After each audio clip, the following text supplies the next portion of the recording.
Hello, everyone. Welcome to the Dreamcatcher podcast, a place where your dreams can find a voice. Creating the type of world we want to live in takes guts, grace, and everything we've got. And to heal the world and be a source for good, we've also got to heal ourselves. In the words of my guest, Alma Zaragoza-Petty, we've got to unleash our chingona, our inner badass. Today, she'll show us how to embrace and express our inner chingona. Alma Zaragoza-Petty, PhD, is a social justice advocate and scholar who teaches equity to create change. Born in Los Angeles, but raised in Acapulco, Mexico, for much of her childhood, she is the daughter of immigrant parents. Alma has served as an academic advisor, a professor, and in research and evaluation for a nonprofit organization. She is a co-founder of Prickly Pear Collective, a trauma-informed faith-based community organization, and co-host of the Red Couch podcast. In this interview, Alma describes the chingona spirit she began to claim within herself and leads us towards the courage required to speak up and speak out against oppressive systems. This involves owning our stories, healing past wounds, and believing we are worthy of success and praise. If you like what you heard, please don't forget to like, rate, share, and subscribe to this podcast. Thanks. Hello, Alma. How are you doing today? I'm good. Thank you so much for having me. I'm super excited to be here and to get to talk about, the book that I just wrote and all of the things I've been processing since. So thank you. Yeah, of course. I'm glad that you're here with us. I'm looking forward to learning more about your story and that you penned so beautifully in your book that you just mentioned, Chingona, Owning Your Inner Badass for Healing and Justice. I must say that it was wonderful to read. And I think that you touch on some very important and timely issues, especially when it comes to race and gender. So we definitely have a lot to talk about today. Yeah, thank you so much. That it really warms my heart to hear that, when folks are reading it, it's doing something. I think absolutely. The scariest thing is when you write a book, you're like, so is anyone going to read this? Anyone's going to have any opinions on this? So. No, it's a very moving story that a lot of people need to hear, and I think you made the right decision to write about it. Thank you. All right, so Alma, let's talk a little bit about your background. You're a first-generation Mexican-American who moved to LA from Mexico when you were a young girl. So tell us what your early experiences, what it was like, and how did it shape you and the work that you do today? Yeah. I think that, being born in Los Angeles, being a US citizen and having the freedom to be able to go to Mexico and then be raised there by my grandparents, really gave me a perspective that, I think a lot of people call now third culture kid, where you're kind of not really sure where home is because you feel like you're very much a part of this culture, but you grew up in another country, and then you kind of, and in my case, I went back and forth a lot. It was a lot of visiting after even I came back after my childhood, and in a lot of ways, being in those two contexts really shaped the way that I saw the world kind of writ large, larger. And one of the things that I also talk about in my book is that I actually was bused to a predominantly African-American school and community when I was when I did come back to the US. And this was very, very different and shocking, and also a very culturally disorienting experience because, like in many communities, Mexican Americans, there's a lot of colorism and anti-Black sentiments. And so hearing these things at home and in like the news and outlets that we listen to, but then going to a school where I'm predominantly around a different culture was a sort of, something that really shaped the way that I again saw different cultures and really understood that, some of the commonalities and some of the things that brought us together as well. And so over the years, I've realized now that's really what has really pushed me to go into working in like diversity and equity kind of inclusion spaces and trying to bridge some access and persistence for first generation low income students, which is where, you know, I work at a nonprofit that focuses on that. And so, yeah, I would say that it directly shaped me. You know, there's so many things that happened in my earlier experiences that I can see now had a significant impact in how I just view the world and how I choose to do some of the work that I do. Interesting. I can understand because I myself am a third culture kid. And a question I'd like to ask all TCKs is, what do you identify yourself as? Like, how do you see your identity? Like, which countries Yeah. do you feel more, which races, which countries do you feel more affiliated with? Yeah, I definitely, like you mentioned earlier, call myself a Mexican American, which is very different because often within this community, there's this term Chicano, which is really about the struggle that Mexican Americans had in the US around having access to schools and equitable treatment and that sort of thing. And while I love that they did that and that was a part of the history here, specifically in LA and also in the United States, I don't know that I can consider myself a Chicana, you know, and or that I do consider myself a Chicana because so much of my upbringing was around these, you know, Mexican communities, indigenous communities in Mexico, and then also while I was here, I was very much around Black folks, like I mentioned earlier, and so I'm kind of I call myself Mexican American because those are the places that I, you know, legally I was born in and I lived in. But there's a lot of differences with a lot of Chicanos in my community where I live, where I don't really have that same experience that they have. Right. I mean, it's just Yeah, those small nuances, right, that people won't understand until they actually get to know you. And I right. understand how frustrating that can be because, you know, on the surface, you know, I'm Indian, but there are Mhm. so many cultural layers to me that Yeah, people can only understand once they get to know my values and the way I live my life. So right. I totally understand. Yeah. Yeah, it's really Yeah. interesting. I love you know, this third world kind of culture idea. I think that there's a lot to be learned as well from people that are mixed heritages or that really understand, you know, the different cultural backgrounds they come from because in a sense it you know, we from very early on we had to be um people that connected each other, you know, like bridge builders. So, Yeah, and it's because you have that sensitivity and that perspective because of everything that you've been through. mhm. Yes, that's definitely other, you know, some of the other things that I talk about in my book are some of the more traumatic issues and problems that arise when you are from a very low income background, where there's resources are very limited. You don't have a lot of access to different resources. And yeah, that also very much shaped who, you know, the empathy that I'm able to have for people that get left behind, right? Whether that's because of policies or because of community values. And I'm always at the margins and trying to sort of call attention to those that are at those margins because of how of my own experience, you know, dealing with intergenerational trauma in various forms, you know, a lot of violence, a lot of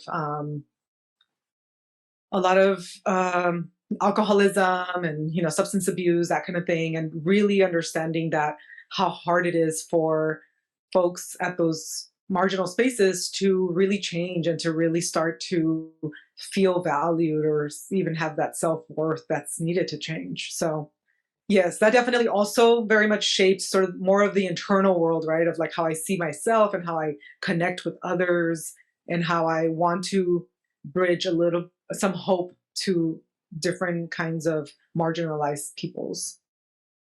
I love it. And we need more people like you, Alma, because God knows in our influencer, self centered culture, which is completely taking over, we need a few soldiers on the field who are willing to fight the good fight, you know, and Yes. really be out there with the people who need that guidance, who need that support. So that's beautiful. All right, so let's talk about the title of your book. Let's start with chingona. So what does chingona mean, and why is it important for us to be aware of our inner chingona? Yeah, so chingona basically means badass woman. It's a Spanish word for the badassery that happens when a Latina, really starts to own all the pain, all of the joy, all of the things that made her who she is, and that now she can, take onto the world. And so historically, chingona has been a derogatory term. It's been a term that has been used, colonial times to describe, fatherless children. It's kind of akin to the word bastard, and how that was used kind of archaically as like someone who didn't have a father, which we know because of patriarchy became a very big deal, right? And like in terms of like connecting your lineage back. And so chingona is really about almost this imagined visionary heritage that we have as Latinas, whether you're able to trace back your roots or not because of colonialism. We know that we are survivors. We know that our indigenous and Afrodescendiente survivance is alive and well because we're here. Otherwise, we would have been killed off when we were, invaded or when the world tried to conquer brown women, right? And so, it's also like a manifesto and a call for brown women, to really have this visionary and encompassing sort of identity that really captures all of who you are when you felt limited by what has been given to you as your identity. Interesting. So if someone comes up to me and calls me a chingona, should I be offended, or has that word, is that evolved into something positive now? It's definitely something positive now. You should be totally flattered. They're calling you a badass woman, getting your ish done. And there's nothing, not a higher level that, especially if it's coming from a Latina, that they can call you when it comes to like just being badass. So it's definitely now shifted into being a term that was, once used against many populations, and Latinas specifically, and Mexicanas in general, and has become this term that has totally been re-envisioned, right, and reclaimed by the community, the Latina community. But that's not to say, I recently actually heard that Apple was censoring another interview I was on because of the word chingona. So there's still a lot of, demystification that has to happen around this term, because it means different things to different people. And so, for instance, there's also, I would say, like a intersectional class thing about chingona, in which, I would say people who are much more on the owning class, or the class of like professional sort of, class paths, they might see this as like very low class and like very, kind of a cheap kind of thing to say, or, like a vulgar way to say something, but, those people would also think that badass is such a like, not a good word to say, what we mean. So, whatever, take it how you will. This is how, as a brown woman from a low income background, I wanted to identify as, and I want it to, really bring to the mainstream that this is a word that we've been using for a very long time in a positive way. And does it have masculine undertones? So some of the undertones with chingona is that actually for many generations, and this is something that I also talk about in the book, my cousins and like men in my family were called chingones, and it was, or chingon, singular. And it was always a positive thing. It was always like, you're badass, you're a dude that gets their stuff together, that are, is doing some amazing wild moves in the world, right? But I think that because of just the sort of the trajectory of the word, it didn't really become a positive thing for women to be chingonas. It was more of a way to silence us, because who wants to be a loud, rowdy girl, right? Growing up, like where you were called a chingona, it was like, as a diss, not as an invitation to like lean into your leadership skills. It was more of a like, calm down, you're acting crazy, like basically like be quiet and sort of, and I talk about this and also in the book and how there's in whatever culture you're in, there's a specific term or way that we like to silence girls and women who are really show leadership skills, outspoken, or have thoughts. And Yeah. that was definitely one of the words that was used by my own parents, sometimes against me, as a way to silence me, or, my family as a way to silence me. And it was not the case when it was used with my male cousins, when the word chingona was used. Yeah. I think that's common in patriarchal cultures, especially the more toxic ones, Yes, I know absolutely. it's certainly, it was the case in the Indian culture, the East Asian culture as well. So, yeah, I think it manifests in all these societies, unfortunately. Yes, absolutely. Yeah, but what I love is that you were able to turn this word into an aspirational archetype, and you really made that the center of your book. Laid out some really great life principles, starting with how owning your inner chingona really requires us to acknowledge the many wounds of our past and our present, and accept what it is here to teach us. So, can you please expand on that, Alma? Yeah, so I dedicate a chapter in my book called Vivir con cicatrices, which means living with scars and seeing scars as a proof of healing. So often, when we think of scars, we think of the wound, right? Like what created the scar and the wound itself and how painful that was. But I think it's also really beautiful in a, metaphysical way that our bodies heal by forming these scars.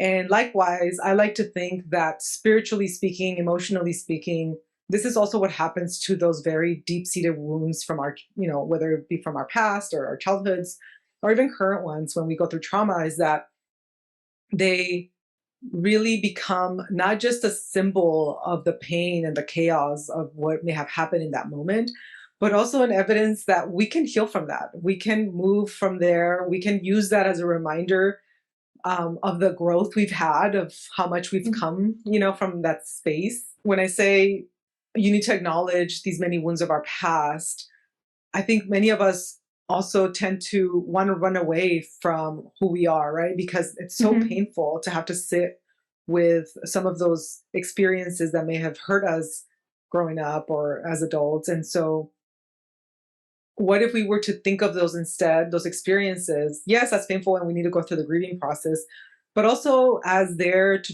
teach us something, right? So as a way that can help us learn more about ourselves, learn more about the world, and accept, and know that sometimes things don't happen as we want them to happen. And that's often the case in life, right? We don't control everything. Of course. Yes. And so it's an invitation for people who have gone through tremendous hurt to really see your wounds not just as pain, but as the way that our body naturally heals. That will happen also with your spirit and your emotional space. And you will also heal from that if you allow the process to happen. And what helped you with healing your wounds? So there's a lot of things that have helped me. Therapy was one of them. I talk about, I had to be on antidepressants for a while. When I first realized and had sort of a mental breakdown, and, something that I really learned through this process of even writing this book is the different ways that people see breakdowns and how we could really also re-envision breakdowns as breakthroughs.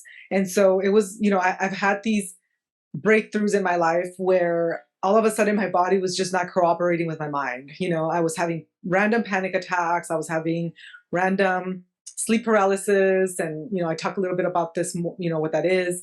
And basically it was my body realizing a lot of the trauma that I had gone through and what I had ignored for so long, and calling me, inviting me into finally reconciling those parts of me. And I really fought it, like for many years, I fought it with my own substance abuse and wanting to kind of escape and not deal with it. And ultimately, I had to just also face that we can't really, that just undermines us, right? So it really doesn't help us to get to a place of deep healing if we're constantly trying to escape ourselves. We actually have to go Exactly. in, not out, and like, try to escape. And so, but that was a very scary process for me to go in, to have this sort of a settled feeling of like calm and contentment, because as soon as I did, these feelings would bubble up, and I didn't know what to do with them for a very long time. And so it took years of therapy. I also learned a lot about my own chemical makeup in terms of intergenerational trauma and how that affects, even your own DNA and the makeup of your own genes, and how someone who has gone through a lot of that, many generations later, and it was never processed or never dealt with, many generations later will show up as anxiety and depression, or all these factors that I never felt like, were a part of who I was, and then they do show up as part of who you are. And so then in my case, I had to really deal with that through, like I said, for me, it was a very spiritual process. It was also, taking meds, and then also realizing some of the dietary restrictions that I had to have in order to feel my best, and those sort of things, if I wanted to deal with it in a more natural way, or not using medication all the time. And this is not to say that, there's folks that have to live on medication, or may need it for a very long time. But we often don't talk about, also getting to a place of healing, right? So once we heal, or once we've done the things on ourselves and with others to create a support system, how do we then trust ourselves? Like, how do we dig deep into self-trust to be able to know that you're going to be okay, and that this next season will be very different than what we've experienced? Because it's very scary. I also support a lot of people going through these kinds of changes in their lives, and I like to remind them that, you know, the darkness and the scariness that'll happen won't stay the same forever. And, I And think that that's takes courage. That takes it courage, and does. it It takes takes a lot of courage. self-awareness. You had that self-awareness to know that you actually had to address these wounds from your past and that you needed help. Yes. And unfortunately, that's not the case for a lot of people. And that's when they start going downhill, Right. Yeah, it right? takes a lot of courage. It's not Yeah. an easy process. It's very much, you want to avoid it. I did for a few years, and ultimately I had to just realize that I was also avoiding it. And yeah, it takes a lot of awareness. Yeah. And in another one of your chapters, you say that it's important to reframe your story so that it has a more empowering meaning. And Mhm. you actually say that your pain is part of your story, but it does not define who you are. Do you have any advice for those who want to dig deeper into their stories and really expect more from them? Yeah. So one of the things that I've learned through my own studies, and in some of the work that I do, is that often who gets to tell the story and how they get to tell the story is very, very powerful. It's history making, it's narrative making, and as we know, right, as brown women in our histories, across the world, brown women haven't had a chance to define ourselves for who we are, right? It's always been sort of the white gaze, or the sociological gaze of these are how these communities live, and this is what they're about. And I have a whole chapter dedicated to when I first encountered this idea of the city that I was born, or the city that I lived in my teenage years, becoming being known as the most miserable city in California, and sort of what that meant for me, because I never thought of it that way, and then once I dug deeper, I was like, okay, this is because they're looking at these markers, these economic markers, but not at the root of how those economic markers even came to be. Basically, the way that others have defined us is not the way that we should see ourselves or see our communities. We should dig deep into the strengths in our communities and the values in our communities that have allowed us to survive for this long, despite colonialism, despite genocide in some cases. And And actually, if we start to align ourselves to that history, you realize like, wow, like it's actually pretty badass that like somehow I'm here. Like I'm kind of a miracle in the world, And so it's very hard when you're in those sort of darker times, right, of like healing to really see that. And so I think what really helped me in those times and what I would, um, offer as advice is that in our communities and different communities, we haven't always had therapy. We haven't always had to pay someone to listen to us. There are natural people in our communities, our support system that can also offer that. And getting really good at boundary making is the way that I felt was really helpful. So, for instance, when I wanted to share something with someone, we have those people that will like spiral with us and say, like, yeah, that was horrible. I can't believe they did that to you, blah, blah, blah. Or like, yeah, and just kind of victim mentality. Yeah, victim mentality, and kind of keep us in that place, as opposed to like, wow, that sounds like that was really hard for you to experience, and that it was difficult to live through, and not have any judgment themselves on the situation or, how you're handling it, but validating where you are. And I think that unfortunately this type of work isn't taught at schools, isn't taught anywhere really. Like this is all our own personal growth that needs to happen and that we need to seek out. And so becoming really good yourself at making boundaries of what you can and can't handle and who you will or will not allow to speak into your life was probably one of those things that, even if I didn't have therapy, before I had therapy, that's what I started to do first. I started to have boundaries around those folks that just wanted to tell me how to live my life or wanted to keep me in a place of where wasn't feeling empowered. And how did you know that? How did you realize that? Because I'm guessing that you probably didn't have anyone who actually talked you through all this and the importance of taking care of your mental health and guarding your self-worth and your identity. How did it come to you? Yeah, I think part of it might be my personality, but part of it was also mentors. I talk a lot about these unlikely mentors that I have in my book. One of them being the main girl in a set of a gang that I joined, and that later she basically kicked me out of because she was like, you should go focus on your studies, because I was a nerd. And so like people that like kind of saw beyond my immediate sort of reactions to things and ways that I was maybe just acting out, right, in the world, some of the pain that maybe I was holding.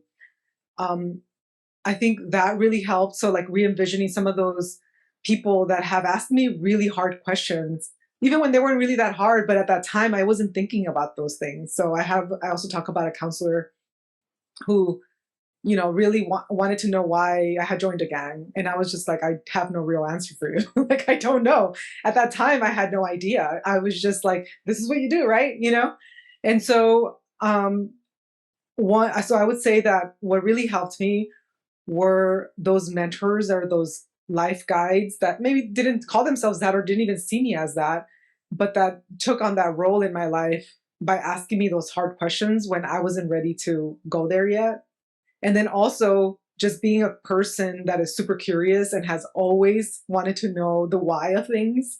I'm not content with just, knowing how things are done. I have always dug deeper and been like, why? Why is this always how it's been done?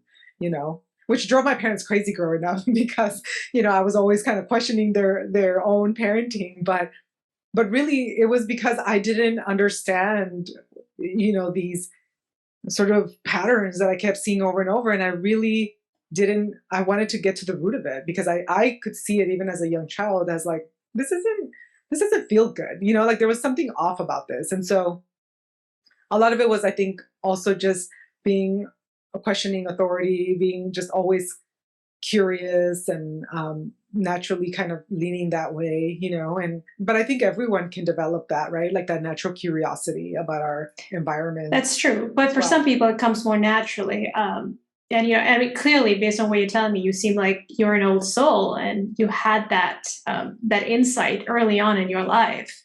And I was called that a lot when I was young too. So it's interesting that you say that. I'm hearing all the symptoms. That's great. Okay, Great. Now let's talk about imposter syndrome. Now, you say that chingonas tend to face this, and honestly, I think all women at some point tend to face imposter syndrome. You say they feel incompetent, fake, or less than, despite all their hard work and accomplishments. So, based on your experience, Alma, why do women face this, and what can they do to work through it? Yeah, I think a lot of it honestly comes down to our communal history of just patriarchy, right? Like there's so much about how women have had to like really fight to be in the workspace, to be able to have equal pay, which we still don't have, across different, populations, some having more than others, but it's still a thing, right? It's still something that's very much a reality. And so when we have this knowledge, or when even if we don't have that knowledge, if this is something new to you that you didn't even know existed, the world is still operating under that though, right? So when you see who's a CEO, when you see who's an AD from different organizations, these longstanding institutions, it's wealthy white men. And so because of this reality and seeing this, it really shapes, I think, like the way that we think about our contributions and the way that we think about our value in society, whether it's, I think, consciously or not, it shapes us. It shapes the messages that we get. I think that as a society, we're doing a lot better, than from when I remember when I was growing up and some of the images that I saw, in terms of addressing some of those things and not being so outright like sexist, in different situations or different work environments. And I think over the years, because of this view and because of the way that brown women in particular were also seen as objects for much longer in our histories, in the ways that we traded women as like other commodities, for instance, or the fact that like there's been in almost every society, this way of thinking of women as sexual objects specifically. Yeah.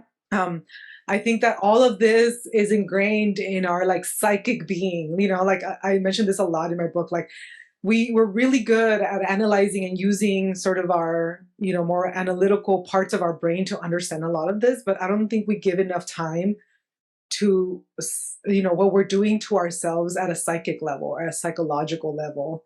And now we're seeing, obviously that there's like a lot of research showing that women in particular suffer more from anxiety and depression. 1 in every 4, I think, is like the current number.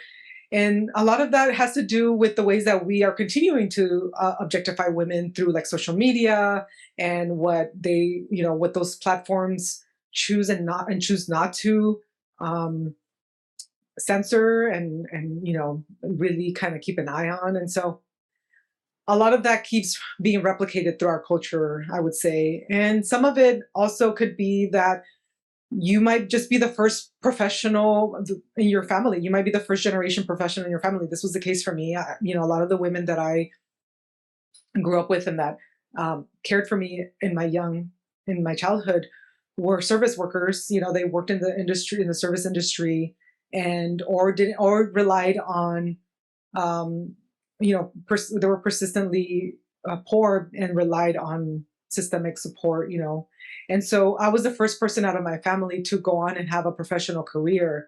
And so when I'm the first in my family and I'm comparing some of the women that brought me up and then the women that I'm seeing and who's in the leadership positions, all of a sudden I'm just like, whoa, am I even supposed to be here? Like, it really can cause you to feel like you don't belong. And so I think all of those kinds of things affect women, brown women, to feel this imposter syndrome in the workplace.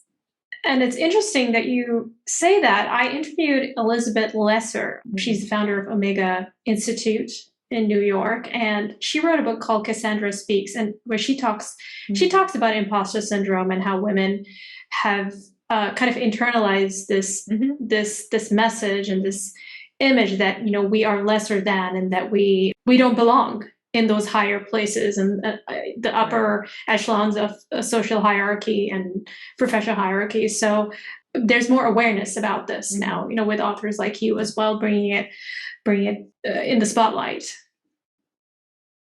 Yeah, absolutely. That sounds like a great book as well. I think that this is something that, for women, we have to continue to really bring awareness to, right? Because it really impacts our careers and some of the dreams that we may have. And over time, one of the things that I realized is that no matter whether you come from a low income background or not a low income background, for many years I was called at risk because of just educational literature and social work literature, looking at the factors of my childhood and seeing like, okay, these things put together equal someone who's very at risk for incarceration, for, just dropping out of high school, for early pregnancy, right? All of those things that sociologists and social scientists like to look at and kind of predict. And while that's true, and while that there may be patterns, there's also your own lived reality and ultimately your own agency to change things and to not fall into those statistics, right? And so I think that that's something that I carry with me now whenever I start to feel that imposter syndrome or, feeling like less than, and realizing like, oh yeah, that was just my background. And just like that was my background, that is the background of the folks here in leadership.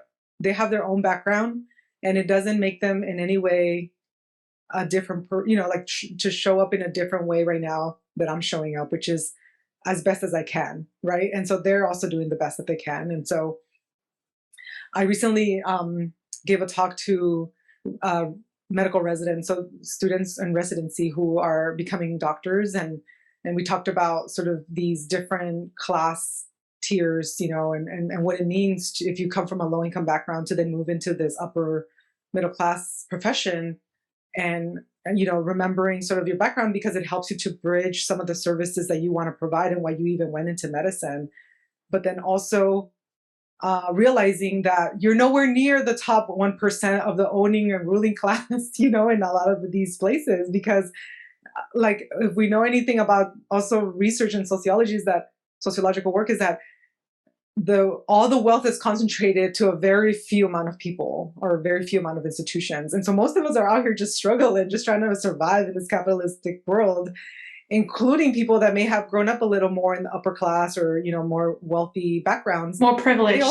More privileged. Yeah, they still have issues. They still never were taught how to be aware of themselves, just like me, and they had to do that growth on their own. So that's, to me, empowering for people to recognize about maybe if you come from more of those lower income backgrounds or just backgrounds where you're the first in your family to go into certain spaces, is to realize that just like how you're learning and growing, those people are too. There isn't a superiority stick, and they're not measuring any higher. They're also just figuring it out. Right. And does it help to have role models? Because earlier this year, during the Johnny Depp Amber Heard trial, there was this lawyer named Camille Valquez, and she was a powerhouse, right? Like, and a lot of Latina girls and women were so happy to see her really, represent them and, just be like on top of her game. And they did interviews with these girls and Latina girls and women who said that they're so proud of her. So does it help to have role models? Absolutely. I think role models and representation matters, right? We know that the more, there's this issue about the Little Mermaid, the new movie, casting a black mermaid, and people kind of being up in an uproar about it. But then you see all these videos of these young black and brown girls being like, oh my gosh, she's black, like this is amazing. It's so empowering to see people in in roles that in their case it's a magical role, right? Like you're like this magical princess of the sea, and it's a beautiful kind of way to be represented. But then for us as adults, like we also need that inspiration, right? We need to see role models being at their A game, being at their best. Not that they need to be perfect. I feel like the role models that I've always aspired to are the ones that felt a lot more human and a lot more like me, but we're doing amazing stuff, because I also feel that there are role models out there that it can be very toxic to want to be like them, because they have shut out a big part of their lives, or, they're don't care about certain kinds of issues. And I don't really value that type of leadership. I value folks that are in positions of power that then also use that as a way to invite everyone in and say, like, look, I'm not a perfect person, but here I am. I'm trying my best, and I'm just really good at this thing, and I'm gonna like learn put in my time here so that I could be the best at that thing. Yeah. So I think it's absolutely like, So leadership with humility. yes. Yeah. Yeah, it's so needed. I think that if we want a different kind of world, we have to start doing things a little bit differently. And leadership models that get taught in business schools and that get taught in different spaces are kind of replicating the same thing. It's kind of what's worked, so this is what we keep doing. And so to me, that's why I also get encouraged when we do have, I think right now the population of Latina professors across universities is like 4%. It's very, very low. Like, brown women in general is a very, very low number of professors that are teaching these concepts, right? And so I think that the more I see people going into education, and this is why I'm so encouraged by the educational field as being a place of transformation, is because as we see more and more people from different places arrive at the ivory tower and teach things differently, then we'll start to see things, be done practically in a very different way. And so I just want to encourage people who are, even thinking about their own education, or even just, going into different fields, that, yeah, you could actually change things. You could start to reframe things in a different way, and not have power be this thing that gets hoarded, and that is, a leadership model where it's just like a celebrity type kind of, no, one person, and it could be shared. There's like co-founders of things. There's people who use more of a consent building rules and policies in their organizations, as opposed to like from the top down. And so there's a lot there, is what I'm saying, to be learned and to do differently. And that's also a very, very amazing or encouraging space to think about, because things can change, and we have to have this view of things changing even in the world, not just in ourselves, but also things in the world can change. Yes, and you actually mentioned that towards the end of your book, you actually end on a very powerful note, stating that by awakening to the fractures within ourselves and each other, we can heal and create a more just world. Change begins with ourselves. Love that. So, Alma, what initial steps can we begin to take in creating a more just world? Yeah, I think, self-awareness, we talked about that, right? I think that we can't create a different kind of world, world where we want to see justice and peace and sort of love be the value, if we don't start that with ourselves, and if we don't know how to do that even to ourselves. And I'm talking about here, like, some of the negative self-talk that might happen for some folks, or things that you're doing that's really violent against yourself and you don't even realize it. And so when when you are that way to yourself, then it's very hard to be different with others. Sometimes we're the harshest with ourselves, and that's true. We tend to be a little bit more. Yeah, we are our own worst critic. Yeah, we are. Yes, we are. Especially if you're a perfectionist or someone who's like a high achiever. Yes. I mean, you know what I'm talking about. We hold ourselves to a very high standard. We do. Yes, we do. And we tend to be a little bit less that way with people around us. But some of that value and that mentality still seeps out of us, because that's who we are. And so I think being aware of how we're actually creating harmful kinds of systems still, for me, a lot of that had to do with changing also my own parenting. Women's roles are diverse and varied, and everyone's roles are diverse and varied. And so you may be a CEO and have the ability to influence a lot of people, or you might be a mom and have the influence to change like two human beings. It's still a lot of power if you think about it that way. Like, you are literally creating the next generation of humans, even as a mom, or whether you're a leader. And so It's just the numbers that are different, you know? But a lot of that is the same work. It's about being aware of who you are, making sure that you're replicating into the world things intentionally and not just because that's what you learned, that's what you were taught, because who taught you and why did they teach you that way? You know, if you can't answer that, you need to do some digging and find things that correlate more strongly with your own values if you want to see things differently in organizations. Okay. Yeah. Wow. That's some I can great go on and advice. on, but I'll stop there. I mean, you can if you want to. Like, we can listen to you all day because you're giving us some pearls of wisdom. Thank you. All right, Alma, it's been wonderful talking to you.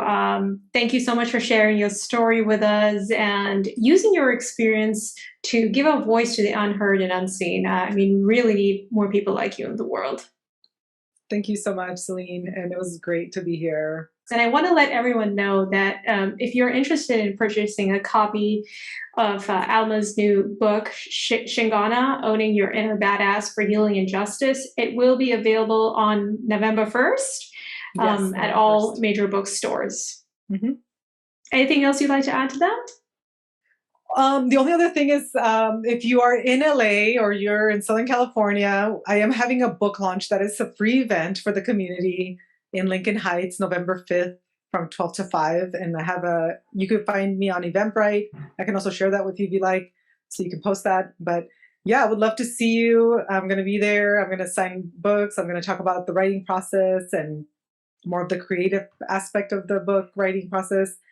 And yeah, I hope to see people there and be able to dance. And it's going to be a big pachanga, which is Spanish for just a big party. Big party. Wow, that sounds exciting. I would have joined if I was there, but yeah, I'm sure it's going to be fun. Well, Alma, thank you so much. And I hope you have a wonderful rest of your day. Thank you. You too. Take care. Bye.